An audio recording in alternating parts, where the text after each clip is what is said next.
para você poder falar sobre aquilo. Então a gente assina um monte de documentos, né, que chamam de NDAs, né, Non-Disclosure Agreements. A gente tem que assinar para falar que a gente não vai divulgar isso antes, que a gente não vai colocar em rede social, que a gente não vai fazer isso ou aquilo. Tem um monte de regra, né, porque eles não querem que vaze nada e não querem que o jogo vaze também antes. Então o jornalista de games, eu acho que talvez seja um dos que mais passa por isso, assim, essa coisa de você sabe, mas não pode falar o que você sabe. É uma indústria muito fechadinha ali, mas muito bem organizada. Tem muita preocupação em cima de vazamento de coisa e pirataria. Rapaz, que loucura. Uma vez eu fui num estúdio pra escutar o disco do Daft Punk antes do disco sair. Era uma experiência toda controlada. Eu ficar numa sala, só eu e um fone, uma mesa e um bloco de papel e uma caneta. Eu achei uma loucura, mas não é nada perto disso. É diferente. Eu fiz esse tipo de coisa já, né? Porque quando eu trabalhei na Rolling Stone, né?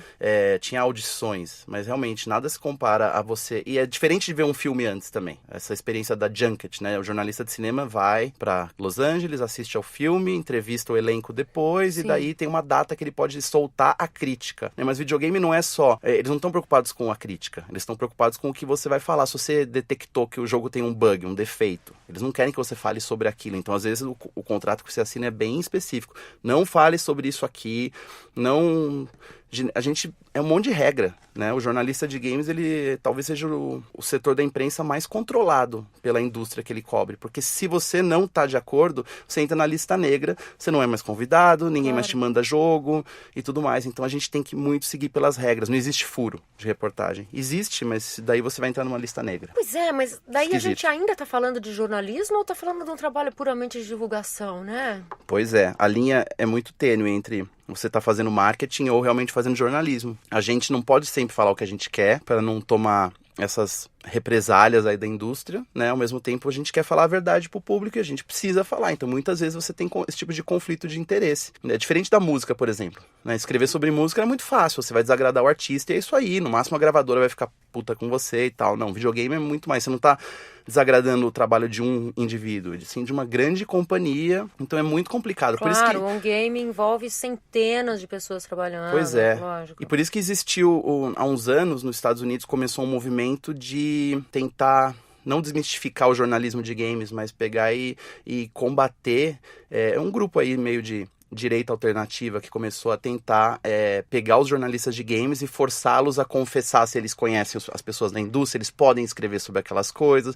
Começaram a cobrar muito integridade jornalística, chama Gamergate, inclusive. Tentaram perseguir as mulheres que escrevem sobre isso. Então, assim, virou uma grande caça às bruxas no jornalismo de games que repercute até hoje. Hoje, talvez seja o setor de jornalismo de entretenimento que mais seja habitado por haters, por bots, por fakes, por pessoas que estão lá só para causar mesmo, flaming wars, essas coisas de comentário. O jornalismo de games, ele enfrenta muito isso aí, de pessoas querendo realmente combater. Do mesmo jeito que hoje tem qualquer post político aí, os games já estão nisso há muito tempo, combatendo esses haters que estão ali enchendo o saco. Minorias se ferram muito no mercado de games. Mulheres apanham demais porque não deveriam estar lá. Sim. E as outras minorias também. É um ambiente muito tóxico. E outros festivais, que não sei o que a gente estava falando disso porque você estava falando da E3, né? Sim. E a E3, porque a feira de entretenimento ou o E3 como a gente fala A. Okay. Não sei porque a gente chama a Comic Con, é a Convention, né? A Expo, talvez. Tá, a convenção, tá. Tem muitas dessas viagens que eu faço que são realmente individuais, assim, vai lá jogar este produto, vai assistir esse filme para entrevistar. Isso eu fiz bastante também, né? Um privilégio de jornalismo de entretenimento você vai conhecer os diretores e atores e atrizes que você gosta. Você vai ver os filmes antes de todo mundo, né? Então eu fui viajar para Los Angeles para entrevistar o Tarantino, foi incrível, assim, a sensação de, nossa, eu estou aqui no avião indo para Los Angeles para entrevistar o Quentin Tarantino.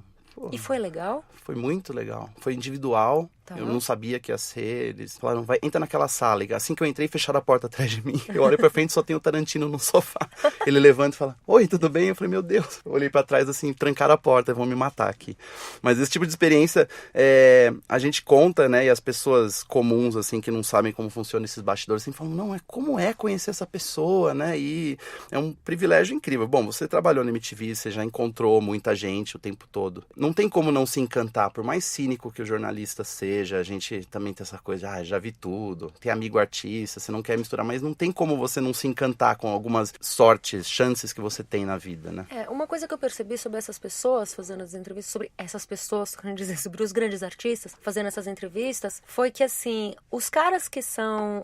quero dizer, as pessoas que são realmente muito grandes, são invariavelmente muito profissionais e gentis, porque senão não chegavam lá. Então não atrasa, não enche o saco, responde o que você perguntou, trata todo mundo bem. Eu lembro, sei lá, o Criolo tava na MTV na época que o Criolo tava no auge, ele tinha estourado muito. O Criolo era um cara que entrava na sala, no estúdio, cumprimentava todo mundo. Oi, tudo bem? Como vai? Eu sou o Criolo, você, como é seu nome?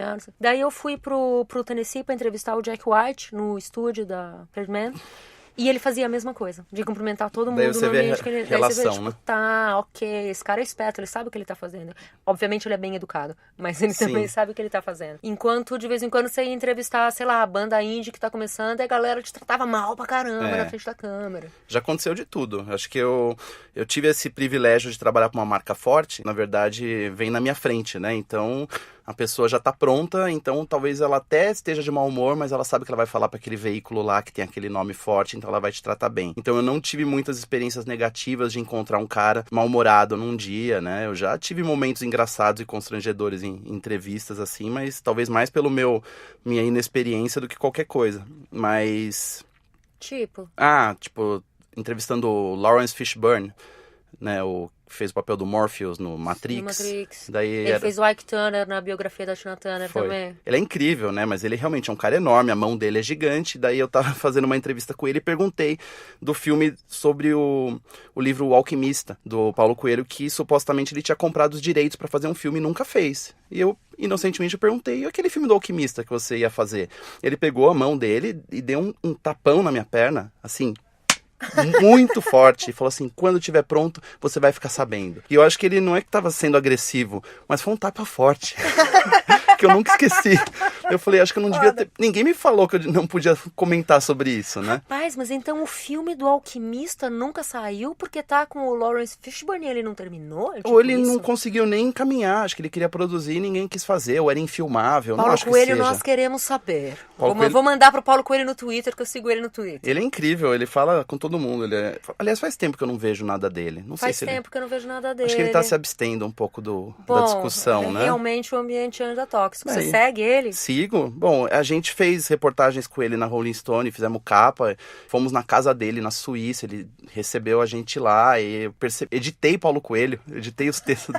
Isso foi umas coisas legais que eu fiz. Eu editei muita gente que escrevia de maneira convidada na revista. Eu editei Fernando Gabeira, editei Paulo Coelho, é muito legal. Difícil editar Paulo Coelho? Não, bem fácil. Gabeira foi um pouco mais difícil. O Gabeira é mais prolixo, né? Tive que cortar umas vírgulas lá, eu emendar umas frases, mas...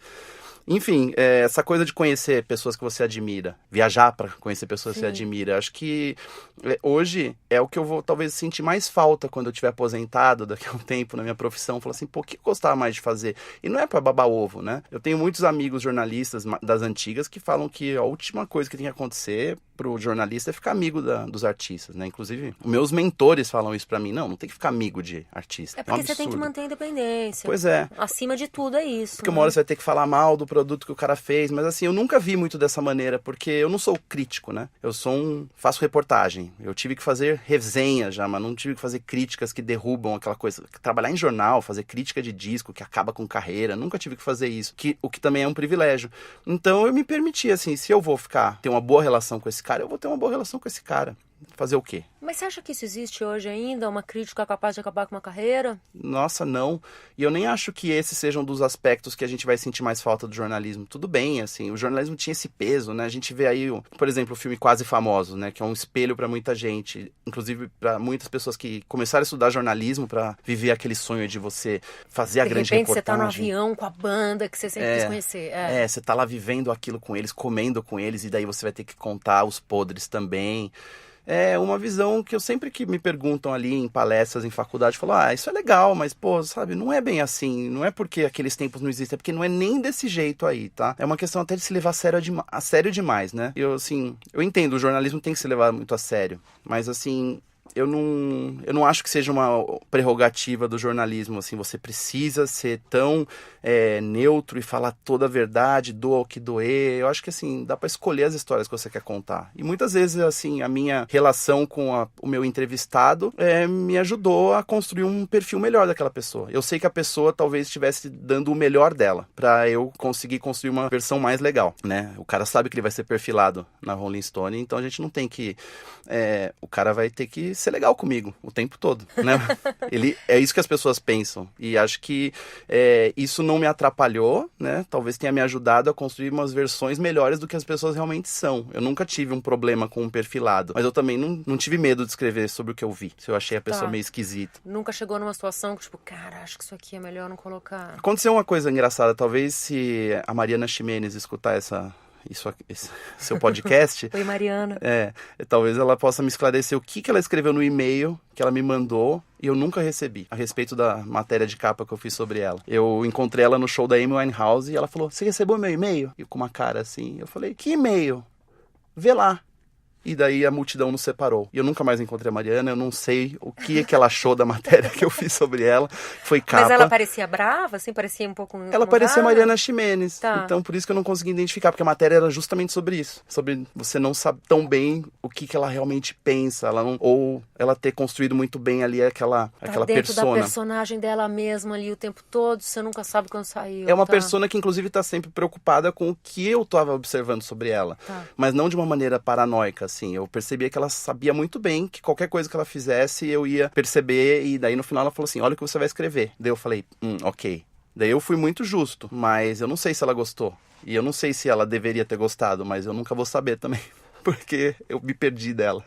Sabe que legal você citar esse show, o único show da Amy Winehouse aqui no Brasil. Que 2011, né? 2011. Era um momento que, assim, eu tava saindo do RAW, que é o site que eu tive durante 14 anos. Saudoso. E indo pra MTV, saudoso. E indo pra MTV Brasil. E eu tava ali nesse show pra fazer as duas coisas. Pra cobrir pro RAW. E também como... Era o meu primeiro evento como pessoa da MTV, como nova VJ da MTV. Então eu tava com figurino, super maquiada, fui com a van da TV pro show, aquela loucura toda que eu ainda tava tentando acostumar, mas eu ia ter que emitir uma opinião como repórter pro show. E o RAW, não sei se você lembra do RAW, mas o RAW era muito crítico, porque a gente era muito livre pra escrever o que a gente quisesse, certo ou errado, mas a gente tava lá apostando. E o show da Amy Winehouse foi, enfim, foi um dos últimos shows dela, talvez o último. Um dos últimos, sim. Um dos últimos.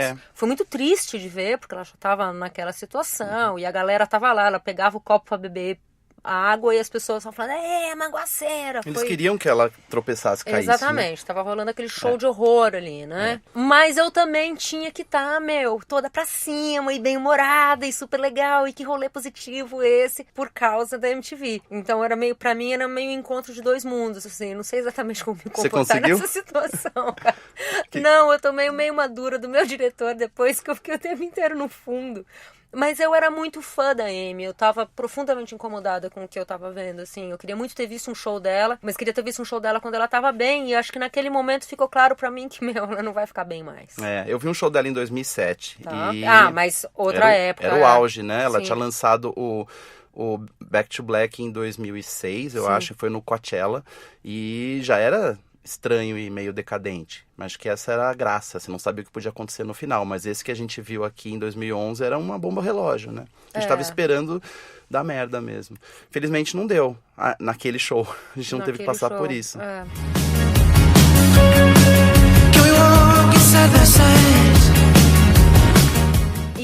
Voltando aqui pro assunto viagem, e o South by Southwest, você cobre? Eu já fui uma vez, em 2010, e eu fiquei apaixonado. Acho que foi a melhor experiência de evento completo que eu tive, né? Porque eu fazia muita coisa de música nessa época. Eu cheguei no Coachella, fui no Bonnaroo, só não fui no Lola Chicago. Mas eu fui.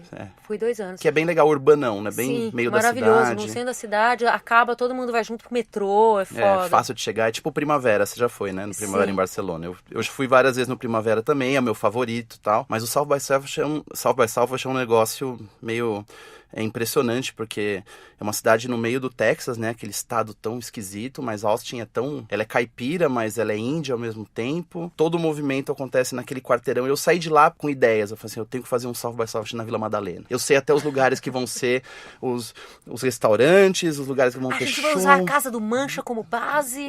Tinha acabado de surgir o Mancha na época. Eu achava, nossa, a gente tem que fazer. Eu conversei com o Matias, conversei com um monte de gente. Vamos fazer o South by Southwest em São Paulo. E, bom, existe a virada cultural pra isso, né? Mas o clima é muito legal, essa coisa de você conhecer um monte de artistas. Eu não sei como tá agora, faz muito tempo que eu fui. Agora tem a parte de filmes, né? De games e tudo mais, né? Tendências, eu toquei né? nele porque, assim, é um festival que... O South by Southwest começou como um festival de música, tem mais de 25 anos. Aliás, eu fui na edição de